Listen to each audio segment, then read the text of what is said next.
And we're back with part two of our conversation with Dr. Bolanle Akinsola, talking about our children and their health, including mental health.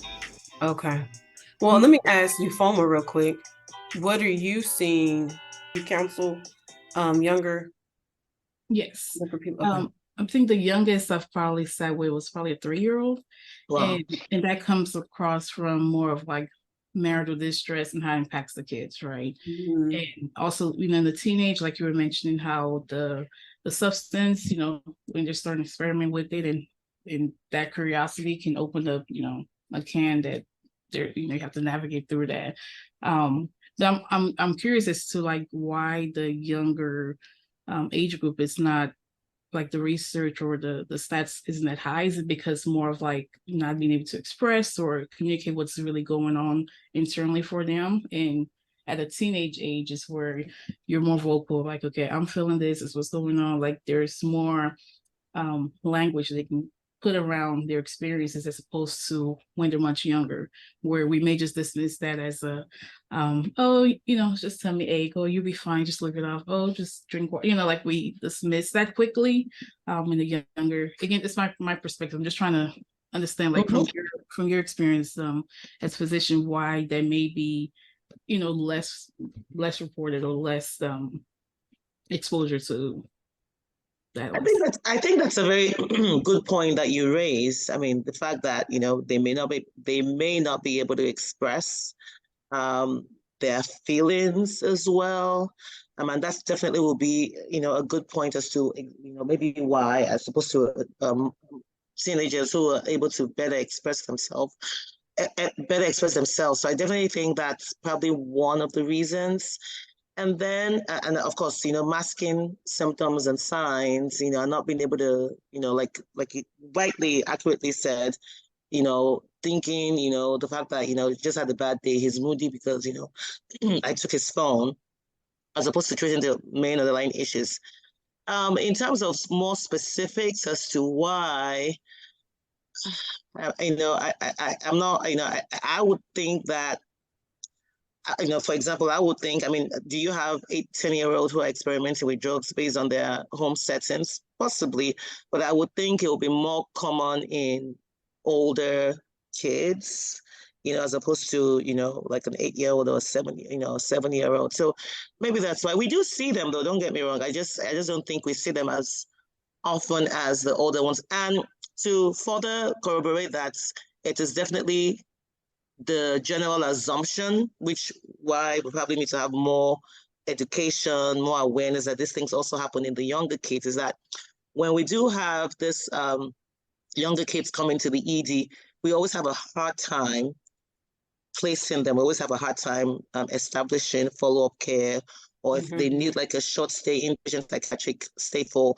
stabilization, we always have a hard time. If it's an 8-year, you're like, oh my God, this kid's going to be here for 3 days, because you don't have facilities or enough facilities who take care of these younger kids.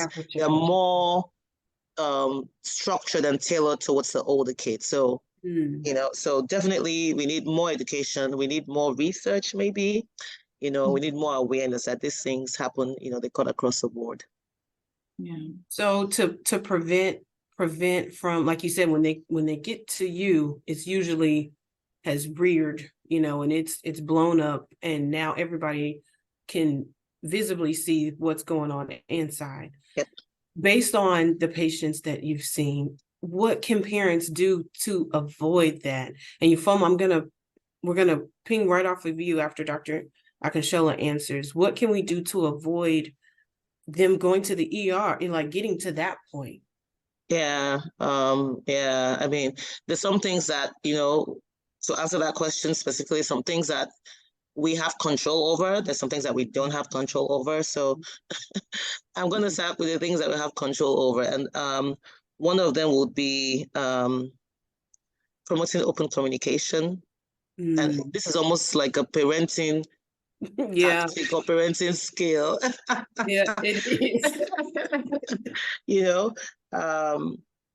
Kind of letting them be open to, their feelings, and, kind of having that open communications and not like Ufuoma just kind of mentioned what she was saying, like saying, mom, like we'll just go to bed, Jerry, leave me alone, trying to, and sometimes we're tired as parents, but trying to dig in a little bit more, reserve, especially knowing the era and the culture and the stage or the states that we are in, So just kind of making sure they have open communication, so letting your kids know that they can come to you at any time and share their feelings, and you're not gonna, just push it away. So that's one. So I think that's the most important thing, kind of finding out about school, what happened today. Kids generally always will give you money, so fine, yes, no, but there's so many ways that you can learn from social media, how to tease them, what funny thing happened. I mean, sometimes I tried that too at the point in time when I realized that I wasn't reaching my kids, so trying to ask side questions to kind of get into the main question. And then hobbies, actually, extracurricular activities, actually helpful. And So I was gonna say, I believe the same thing. I played sports, and I didn't deal with a lot of trauma, but I just had a very trivial growing up, and so sports, I will tell, I shout it to the rooftop. It kept me sane, like it kept me grounded. It really did. Discipline, the friendships, all of that. Yeah. And that's it. That's it. You just answered the question. That's it. Yeah. So extracurricular activities, hobby, doing things, because like you said, you get friends, you get a group, you're aiming for a common goal, you're aiming for a common focus, it teaches you resilience, it teaches you strength. It teaches you how to handle disappointments, even though now with the win trophy for everybody, I don't know. No, it's going back. It's changing back. It's changing back. Okay, I hope so. Teaching you, how to face, sometimes you face disappointments despite the fact that you worked hard. But how do you handle that? How do you rally from that to improve, to get better? So these are the things that teaches you skills that sometimes we don't realize. Yeah. And it's that balance between, because when I said, encouraging open communications, you also don't want to be that helicopter parents, but you also want them to open up. So it's a fine balance, and sometimes we miss it. But the good thing is when you miss it, you try to do better, or when you know better, like maybe you heard from this podcast, right? Then you do better. So even if maybe you've missed it in the past, don't judge, show kindness to yourself, give yourself grace and mercy. Now I know better, I'll do better, and just start from where you are. And then the final thing is family time. That's also very, very important. Spending time as a family, doing things together as a family. So open communication, extracurricular activities, sports, and then just spending time as a family. Maybe I should do family second and then sports as a third one. Kind of doing things together, having that support, and family is defined by what your family is. Some families may not have a father figure, some families may not have a mother figure, but what is family to your child at that time? And just spending time together, just letting them know that you matter to me, we matter, you're important, you're something. All these things will boost their mental wellness. Wow, that's good. Yeah. Ufuoma, I know you have a few nuggets there too. Dr. Akinsola has mentioned all the nuggets. The only thing I would add, like you were talking about the feelings, but it's very important to acknowledge and respecting a child's feeling. Like it's the main thing I would definitely scream on the mountaintop, if anything else. It's of course spending time in activities. Funny enough, a funny story I had just past weekend. I had a long week. Long weekend as well, even working, and I told the kids, let's get everybody, let's get to work. Once we're done, we're gonna celebrate. And it was late, but I made sure I committed to that. We went out, got frozen yogurt. They were so excited, and that mattered to them. I kept my word and also acknowledged the fact that they need that space to just share with mom, even outside of our home setting. Like just, find ways to be creative. But another thing would be to set some realistic goals.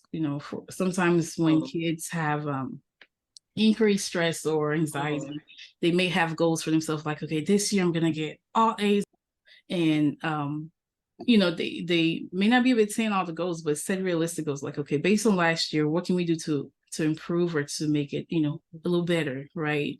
Not that we have to reach for perfection, but if you're a go-getter and you want to aim for that, great. But I think helping kids set realistic goals for themselves can also help reduce that. But in effort, well, just the whole idea of setting routine, acknowledging their feeling, actually listening to them, and checking in on them, I think goes a long way. Yeah, that is good. That's good. I have a question for my people. Talk about stress management techniques. Are there, I don't know, I was gonna ask you, like, are there any specific stress management techniques that maybe you tell your patients or your clients? I'm sorry, I'm just curious first. No, That we can absolutely. use as kids. With stress management, identifying what's really going on, and even where in the body that you're feeling this, right? So you want to acknowledge that, but there some techniques could be as easy as, grounding techniques, breathing techniques, or just, I know some kids like to draw. Like I'll have a child, I'll give them a paper. I'm like, okay, draw what it feels like when you're feeling this. And they might show, the best way they can illustrate that. And so as a clinician, you're not able to see, if they're drawing an image of, like, books or school, then you know where to aim that focus, right? So there are different ways to kind of grab that and just help them monitor it and reduce it. Like I would say, there's never a one size fits all, or you can just fix, stress, but you can help reduce that and manage that in a way that's more healthy. And which goes back to that last point about realistic expectation and goals for the individual. Awesome. So we're going to pivot just a little bit. I know it's hotter than hot right now, probably everywhere. In my head, I feel like I don't know what disease can thrive in this heat, but I'm sure there are some. But the winter months are coming, and I know, like, for most of us, this pandemic that's behind us, the winter months got very sad and kind of, almost unbearable for a lot of us. But we're headed back to the winter months. We're headed to fall and then winter. What are some practical things that we can do to kind of overcome the winter blues? And I say that coming from a mental health standpoint. What are some things? And it could be, like I know you said family time for the other question that I had, but I'm wondering, is there something different that we can do during the winter months to try to combat the winter blues? Like, what happens? It's get cold outside, it's dreary outside. What can we do? And that's for either one of you, Dr. Akinsola, Ufuoma, either one of you. I think it almost is similar to how to prevent back to school sickness that we kind of talked about. Definitely in the winter months, you have a higher incidence of the flu, higher prevalence, I should say, of flu-like illnesses. So, and just because people are indoors, there's a lot more people are not going outdoors, so there's a lot more people in a closed space. And so there tends to be a lot more sharing of germs. And so basically hand hygiene should be, on fleek, if I can use that word. Respiratory hygiene, needs to be really, really, on fleek. You don't want to share personal items, like your water bottle, your utensils, in terms of preventing viral illness specifically right now is what I'm kind of talking about, because we tend to have a lot of that during the winter seasons. And then the flu, definitely have the flu. That's the time that we see flu-like illnesses. So keeping up on your flu shots. I'm gonna talk about immunizations again. But keeping up on making sure that you get your flu shots is also very, very important, because you already have the winter blues. You're not seeing the sun. It's cold, and now you're sick. And I mean, if you had the flu before, it's horrible. I've had the flu once before, so those are the things that in terms of medically, you want to at least help to keep yourself healthy during the winter blues. And in terms of, like you said, I actually think there is, maybe Ufuoma can remember the diagnosis, medical diagnosis that's from just not seeing the sun and just being, I can't remember off the top of my head, where, it's just like, where it's just cold and dreary, the sun doesn't come Yeah, I know what out. you're talking It's about. a kind of like a depression, but Mm-hmm. there's another term that they use for it right now that I can't remember off the Yeah. top of my head. Yeah. So just trying to do the things that, keep you active, trying to be engaged, be involved, in an activity, either for your child. I think there's some winter sport events that, some things like I think soccer is only during the summer, but there's some things that you can do. Yes, that's it. Seasonal affective disorder. I knew Fama would know it. That's it. That's exactly the diagnosis. So it's actually a diagnosis. So it is real, you know.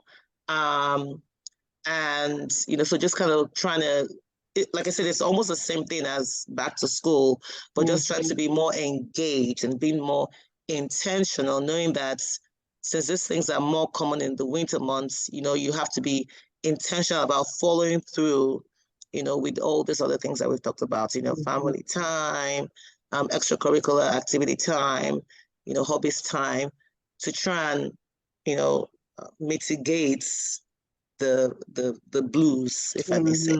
What Yeah. I would say.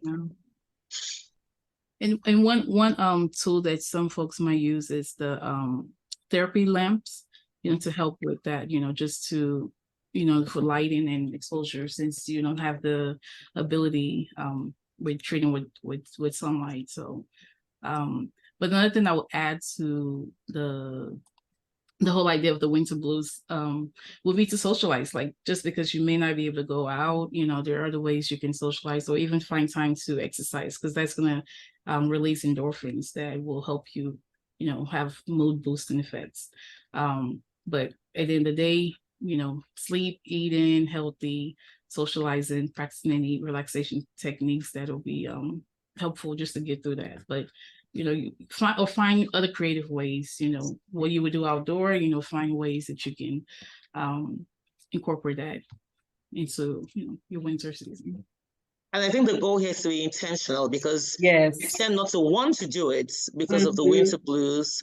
So it has to be an effort on your part to, to want to do it and to go ahead and then say, instead of like, I'm just going to sleep, like, no, I'm going to get up and I'm going to do it. Yeah, that's good. That's a good word, intentional. So what I want to do real quick is kind of, we have done that. We've talked about so many different things, and maybe I can run through it since I feel like I'm the student here today. We want to give our parents 5 fast facts about our children and their mental health and their health in general. So let me see if I can run them back, because I mean, Dr. Akinsola gave us about 10, but we're gonna bring it. We're gonna bring it to 5. That's what you call overachieving. She's awesome. She's awesome. We're gonna definitely have to have her back with some patients, or not patients, but with people that she can talk to and help out. All right, so let me run through it. 1, for viral diseases, we need to make sure our children have great hand hygiene. Yes, hand hygiene. Also, we need to encourage them to sneeze, cough, or any other bodily fluids into their elbow. Did I get that right? Yes, so respiratory hygiene, you did. Yes, okay. And then we're going to move to mental health suggestions. And first thing is to, actually, sorry, let me go back. They need to get rest. Everybody needs to get enough sleep. Mom needs to get enough sleep. Dad needs to get enough sleep. Baby, sister, cousin, everybody needs to get the rest that they need. That will help with their immunity. And then moving to mental health, we have 3. So we have 6 fast facts. 1, Dr. Akinsola said that we should, oh, I've missed it. Okay, I'm gonna go to the next one. She said family time, that helps promote good mental health, and finding activities to do. what was the one before Open that? communication, that one. Open communication. There we Yeah. go. Our parents need to be open. Yeah. And I know you can't see us, but we're all women of color. Sometimes in our culture, open communication is not common. Yeah. Um, True. yes, mom, dad says it, and you don't need to say anything else. And I think if we can keep pushing that narrative, that open communication doesn't mean open disrespect. It just means open communication.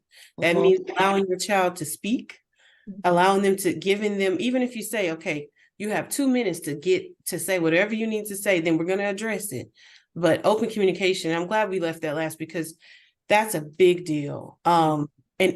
So my own childhood, my mother, she did allow, as we got older, she allowed us to have more open communication. But what I can tell is I have friends who, if they didn't have open communication as children, then they don't have open communication as adults either. And that's tough, that's tough for everybody. So I think that's probably one of the best ones, because that kind of open communication means my child will tell me if they broke a bone, or they'll tell me if their heart hurts, So leaving that as probably the most important one, I think is awesome. Thank you so much, Dr. Akinsola. I appreciate your time with us. Now I know your husband has a pediatric center. How people that are in Metro Atlanta, how can they connect with him in any capacity? Oh, okay. Thank you for giving me the opportunity to share. Yeah. So, my husband, not me, because I work for Emory University, has a private pediatric practice, and it is awesome. They were actually just voted in top 10 in an Atlanta Parent magazine. His practice was voted top 10 as a pediatric practice to visit. Yeah. He was actually number 2, so out of the top 10 in the entire Atlanta. Parents are the ones who are voting for this. So that already tells you that it is a great practice. It's called Baybol Pediatrics, BAYBOL Pediatrics.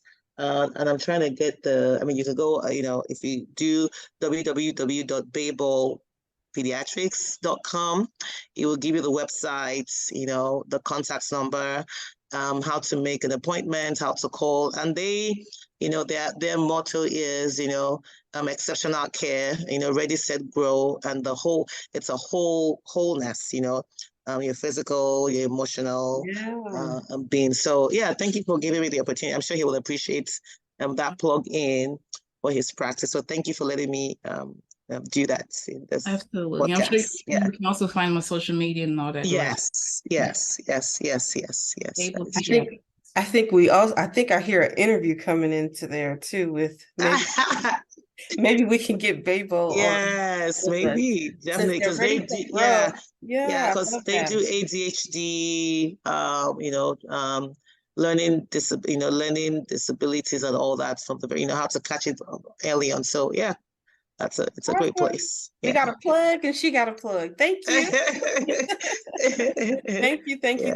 Well, we appreciate you guys. Like she said, go to Baybol Pediatrics. You can just type it in Google and you should be able to find all their social media and their website. Yes. Thank you so much. We'll see you guys next time. All righty. Thank you. Bye.